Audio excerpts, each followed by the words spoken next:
Pour ne rien manquer, abonnez-vous maintenant. Les Vraies Voix Sud Radio, le coup de projecteur des vraies voix. Et on va revenir sur le Mesure, les 100 jours d'apaisement et d'action voulus par Emmanuel Macron. Elisabeth Borne a donc détaillé ce midi une série de mesures à venir. Le pacte de la vie au travail, le soutien au pouvoir d'achat, le projet de loi sur le partage des valeurs en entreprise, le report de la loi immigration, entre autres. L'opposition s'est empressée, Philippe, de réagir immédiatement. Oui, et pas franchement bien. Un blabla technocratique pour les communistes, des mesurettes ou de la communication politique pour le RN. Un niveau d'impuissance et de renoncement terrifiant pour les LR. Alors pour vous, qu'est-ce que c'est les annonces d'Elisabeth Borne? Est-ce que c'est un vrai programme? Est-ce que c'est des mesurettes? Est-ce que c'est du recyclage? Ou est-ce que c'est un virage social? Puisqu'elle a commencé par parler des mesures sociales. Dans tous les cas de figure, venez nous le dire au 0826 300 300. Philippe Bilger, si on regarde effectivement ce programme, on l'appelle un peu comme on le veut, et qu'est-ce qui finalement vous a sauté aux yeux en disant ça? Finalement, c'est pas mal. Alors Cécile, si je vais non pas défendre cet inventaire, en effet, qui est totalement disparate, c'est un tout petit peu parce que j'estime Elisabeth Borne et que je pense que le président l'a placée dans une situation intenable. Oui. Et d'une certaine manière, elle l'admet, puisqu'elle ne fait pas passer ce qui, à mon avis, aurait été la réforme la plus urgente et la plus nécessaire sur l'immigration, en prenant aussi un prétexte noble qu'il ne faut pas diviser les Français comme s'ils ne le sont pas énormément depuis quelques mois, voire depuis plus longtemps. Et donc, dans cet ensemble totalement disparate, s'il est mis en œuvre, évidemment, il ne créera pas véritablement de fracture ni de dissensus. Il y a tout de même, je l'évoquais tout à l'heure, sur le plan médical, tout n'est pas complètement absurde si c'est mis en œuvre. Mais donc, voilà, ils sont dans l'étau que impose cette fichue, pardonnez-moi l'expression, majorité relative qui pèse qui les met dans un étau absolu. Est-ce qu'on a l'impression, Olivier d'Artigol, qu'on jette un peu sur tous les sujets, un peu de sel, de poivre, en disant voilà, contentez-vous de ça? Est-ce que c'est ce qui ressort de nos auditeurs? Ce n'est pas une feuille de route, c'est un labyrinthe avec un GPS qui n'a pas trouvé l'issue de sortie sur le plan politique. Il y a un double empêchement. Un empêchement sur le texte immigration qui était annoncé dans les 100 jours, mais il n'y a pas de deal avec LR, et un empêchement sur la grande loi sociale, travail, qui est annoncé, renvoyé donc à un agenda social, parce que les partenaires sociaux, bien évidemment, on regarde ce qui s'est passé au cours des derniers mois, ne sont pas très allants pour être autour de la table. Donc il y a ce double empêchement. Alors il y a une certaine forme d'habileté pour sortir du calendrier parlementaire et aller sur du réglementaire et des annonces. Mais rien qui ne puisse produire un électrochoc dans le pays de confiance, d'adhésion et d'une réponse forte à cette situation qui est encalaminée sur la question des 64 ans. Vous verrez que je prends date que le rendez-vous au Stade de France sur la finale de foot est un rendez-vous potentiellement explosif pour l'expression de cette colère. Je vais donner une information. Ils ont mis des grilles devant les tribunes populaires pour éviter tout risque d'envahissement lorsqu'Emmanuel Macron viendra serrer la main des présidents de clubs, des joueurs, des arbitres. Et l'intersyndicale va distribuer 30 000 sifflets. Ce sera un sacré signe. Oui, ça va être compliqué. On dit toujours que le gouvernement dit que Emmanuel Macron est quelqu'un de très courageux, qui veut réformer. Pourquoi le projet de loi immigration repoussé? Quitte à avoir du courage, pourquoi pas tout faire en même temps? D'abord, moi, je suis déçu. Je suis déçu, pas que j'attendais de grandes annonces, mais on nous a quand même vendu un truc qui allait permettre de relancer le quinquennat. Donc, je m'attendais vraiment à de grosses annonces. Malheureusement, il n'y a pas grand-chose, même si, effectivement, on répond quand même à quelques problèmes des Français. Mais moi, ce que j'avais compris, c'était que ces 100 jours permettront de réconcilier les Français avec le politique. Et là, honnêtement, je vois pas comment on peut les réconcilier. Et Cécile, tu parlais justement de courage. Le courage aurait été peut-être d'aller jusqu'au bout, de faire cette fameuse loi travail, de faire justement cette fameuse loi sur l'immigration qui était importante.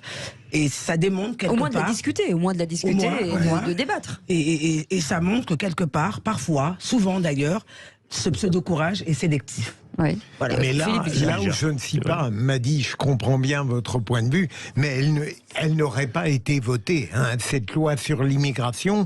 Mais je verrais plutôt dans tout ce qui se passe là un processus assez sadique de la part d'Emmanuel Macron, qui au bout des 3 mois, des 100 jours, ne pourra que prendre acte d'une certaine impuissance relative d'Elisabeth Borne et qui aurait peut-être à ce moment-là dans la tête un nouveau Quelqu'un Premier d'autre ministre en faisant peser sur elle toute la responsabilité d'un échec qui lui revient. Vous avez totalement raison. 0826. Allez-y. C'est pas dit que pardon. dans 3 mois ça passe, d'autant plus qu'Elisabeth Borne, évidemment, c'est jamais de la faute de la Macronie.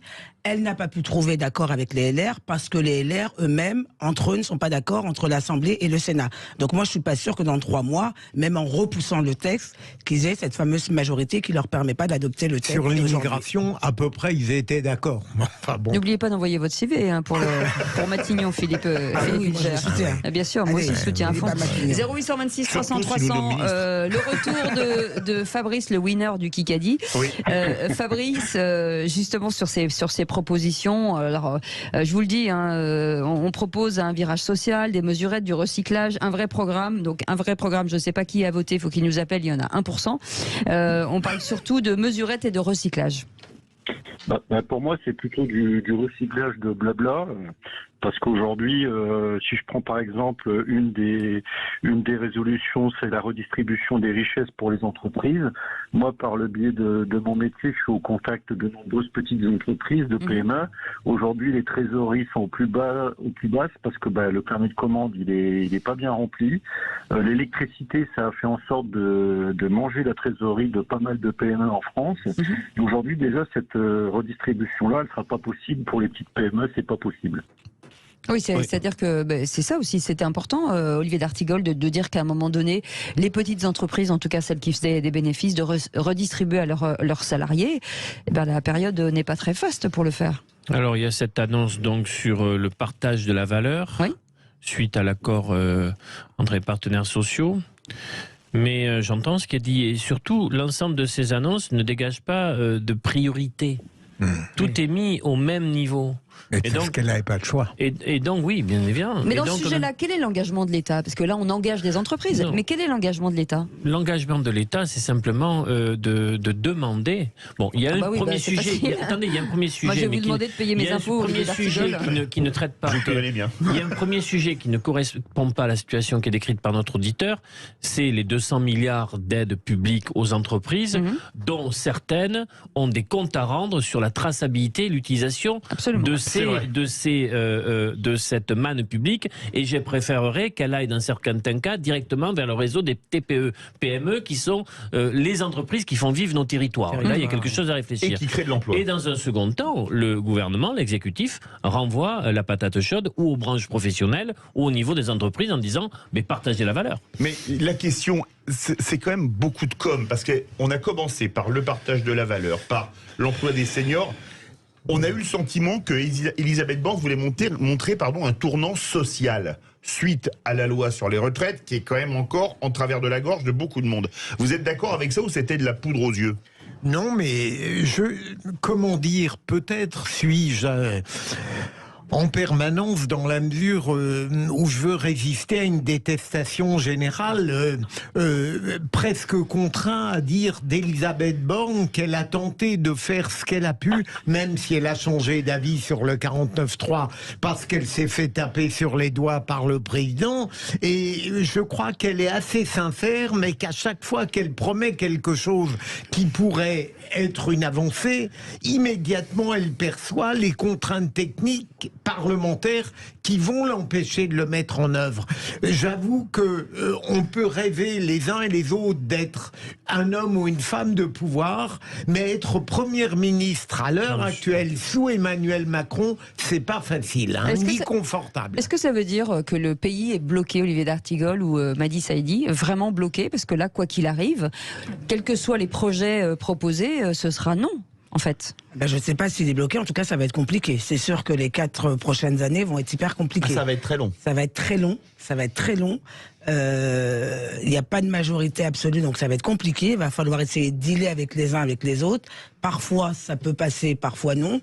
On sait que pendant un moment chez les LR, l'ambition fait que parfois on y va. Mais ça certains appellent à gouverner. Hein. Rachida Dati a dit qu'il fallait une union avec LREM. Hein. Et de plus la en plus, Renaissance. avec la Renaissance. Oui, de toute manière, c'est les mêmes. Hein. LREM, la Renaissance, c'est les mêmes. C'est juste le nom qui a changé. Oui, faut-il encore que les LR s'entendent entre eux? Le seul qui est protégé aujourd'hui par les institutions, c'est le président de la République. Et il se trouve que c'est aussi sur lui que la détestation la plus forte, par-delà la politique qui est menée, mais sur sa personne même, est la plus cristallisée. Il semblerait que le projet gouvernemental soit de laisser les choses reposer pendant l'été, attendre les élections sénatoriales, permettre à LR d'atterrir, de trouver un climat un peu plus favorable avec eux, pour faire après les élections sénatoriales, une ouverture forte à LR ou LR macro-compatible pour stabiliser un peu la seconde partie du quinquennat. Mais ça reste la politique fiction à l'heure où on en parle ce soir. D'autant plus que quelqu'un qui sort beaucoup de la palissade, mais qui parfois est bien informé, vous avez compris que je parlais de Jean-Pierre Raffarin, il a dit tout de même il y a quelques semaines que Emmanuel Macron lui avait dit que, comme vous venez de l'indiquer, Olivier, il y aurait du changement après les sénatoriales. Quand Louis Alliot dit il n'y a plus de gouvernement à la tête de la France, seulement une administration des affaires courantes, est-ce que on peut lui donner raison, Olivier d'Artigol?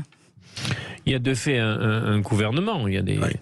Il y a des ministères, il y a des portefeuilles, mais avec des ministres qui sont très chahutés quand ils sortent, et avec quand même une feuille de route législative assez maigre-laide au regard des véritables urgences du pays. Donc, bien sûr qu'il y a un gouvernement. Moi, je ne veux pas trop pousser les feux sur une situation qui serait trop éloignée de la réalité. Mais un gouvernement empêché par une situation politique et sociale. Mais quelque part, il a eu du mal à trouver une première ministre.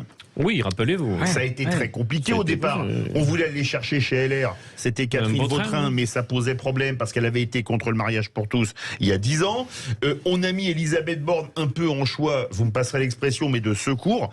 Est-ce que quelque part aujourd'hui, le roi n'est pas nu parce qu'il n'a plus l'arme de la dissolution ?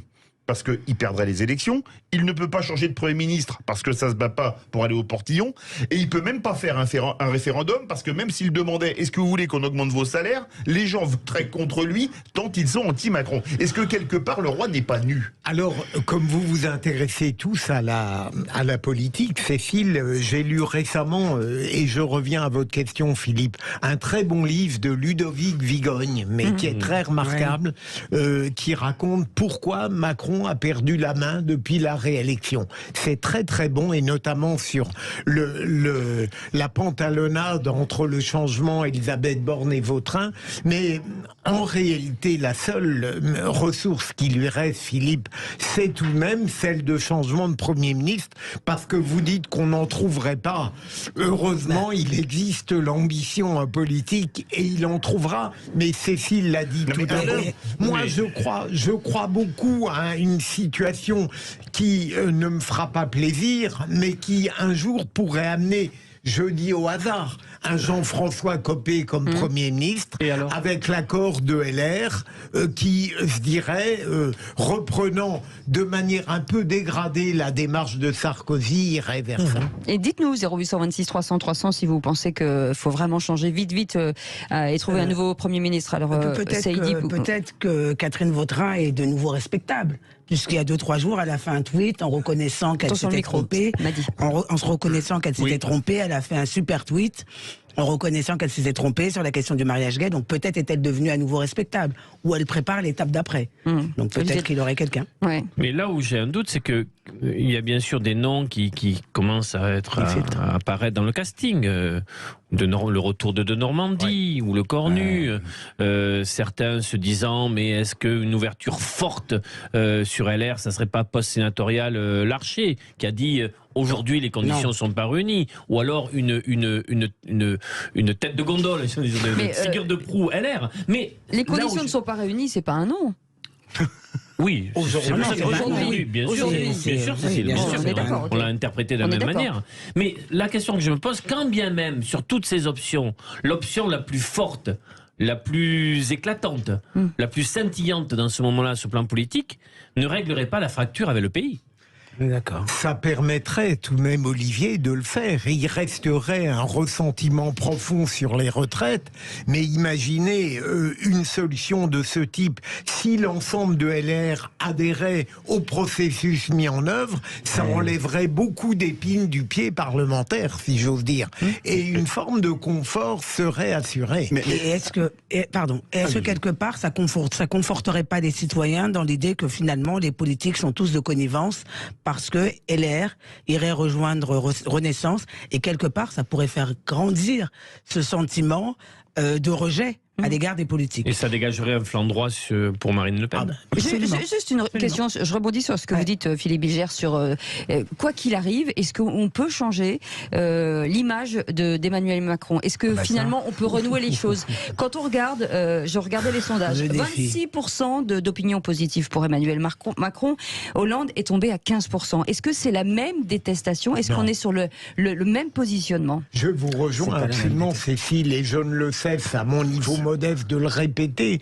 Je lis des éditos, même dans des journaux incontestables, paraît-il, Le Monde, qui s'obstine à comparer la descente politique d'Emmanuel Macron avec celle des précédents présidents. Ça n'a rigoureusement rien à voir. Vous avez raison, on déteste plus la personnalité d'Emmanuel Macron que sa politique. C'est ça son grand C'est ça le vrai problème. Ouais, c'est ça. Je n'ai pas souvenir au cours des dernières décennies d'un tel sentiment, sur certaines dimensions, je le dis, assez irrationnel, d'ailleurs, Oui. qui peut aller vers une véritable haine. Concernant le chef de l'État, parce que bien sûr qu'il garde son socle social et électoral qui s'est droitisé depuis 2017, mais il y a dans le pays quelque chose qui s'est installé aujourd'hui, qui nourrit une véritable détestation de sa personnalité. D'une certaine manière, il a un peu recherché avec son comportement depuis 6 ans, mais je reste surpris au quotidien de ce que ça peut provoquer. J'ai une question à vous poser pour vous faire Attention, c'est réagir. très court. C'est très court. Dans 91 jours, c'est ce qui reste, je crois. Oui. Si on est dans la même situation, qu'est-ce qui se passe? Mais il n'y a plus de 100 jours. Même Elisabeth Borne, dans son intervention, a fait que son CDD est prolongé. Non, mais je ne parle pas d'Elisabeth Borne. Je parle dans 100 jours, il y aura des résultats. Le C'est ce qu'a dit 14 juillet. Macron il y a une semaine. Non. Je pense qu'il n'y aura rien, ça va s'enliser comme toutes les... Moi, je crois tout de même à un changement peut-être de... Mais vous vous rendez compte que Emmanuel Macron rentre cette idée des 100 jours dans son discours C'est ça? 1 heure avant l'enregistrement de son intervention. Ouais. Donc il y a quelque chose qui relève vraiment de... Ça lui a été communiqué par de l'impréparation mais juste, c'est hallucinant quand on voit la manière dont la première ministre, j'ai l'évêque Vautrin et Elisabeth Borne, on a l'impression d'un jeu c'est ludique. Quoi. Tiens, Catherine Vautrin, ah non, elle peut pas parce qu'elle est le alors on met Elisabeth Borne. Tout ça nous donne l'impression de quelque chose de purement En tout cas, la bonne nouvelle, c'est heureusement que les vraies voix sont là pour prendre un petit peu de plaisir dans le monde de fou. Vous restez avec nous, 0826 300 300, vous voulez réagir et on comprend bien que vous vouliez réagir, vous avez des choses à dire, on vous attend, on fait une petite pause, voilà, on se détend, on va prendre un petit café à la cafette et on revient. À tout de suite.